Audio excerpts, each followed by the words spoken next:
Kryetari i Partisë Demokratike Sali Berisha është paraqitur këtë të hënë në prokurorinë e posaçme, në zbatim të masës detyrim paraqitje. Në fjalën e tij para gazetarëve pas daljes nga SPAK, Berisha vijoi akuzat ndaj gjyqtares Irena Gjoka. Sipas tij, Gjoka ka falsifikuar edhe komsinë e saj.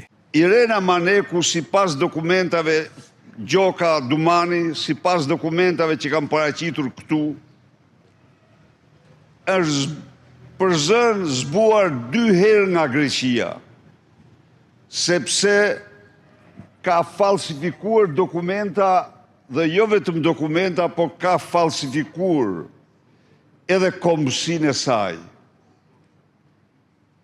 Ka shkuar me dokumenta dhe me vizë të falsifikuar, çka dënohet si akt, por ka shkuar edhe me komsi të falsifikuar, mbasi është paraqitur si minoritare në një kohë kur ajo është myzeqare.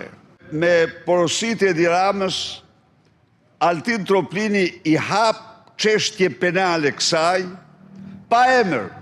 Pse pa emër?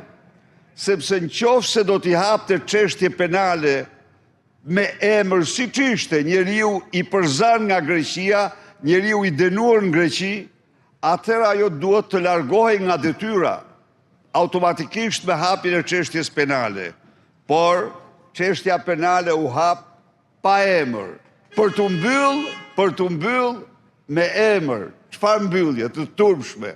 Një mbyllje të tillë mund të bëjë vetëm Altin Troplini dhe askush tjetër. Mëtej Berisha u shpreh se Irena Gjoka ka falsifikuar në të paktën 5 raste dhe ka fshehur pasurinë, por nuk dënohet pasi sipas tij mbrohet nga familja Rama. Irena me 5 mbiemra nuk ka falsifikuar vetëm në Greqi, nuk është dënuar vetëm në Greqi. Po ajo ka falsifikuar të paktën 5 herë për çka dënohet penalisht të gjithë formularët që ajo ka plotësuar për vettingun, formular që ka plotësuar për ILDKP-n, formular që ka plotësuar për emërimet e saj në gjykatën speciale.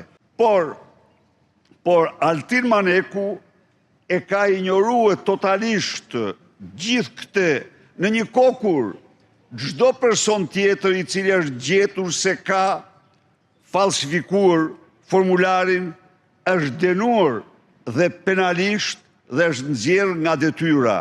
Kjo nuk ndodh me Irenën me 5 mbiemra, sepse është e mbrojtur nga familja më mafioze e Shqipërisë, që është familja Rama. Përveç kësaj, përveç këtyre, Irena Gjoka Maneku Dumani ka fshehur pasurinë e saj.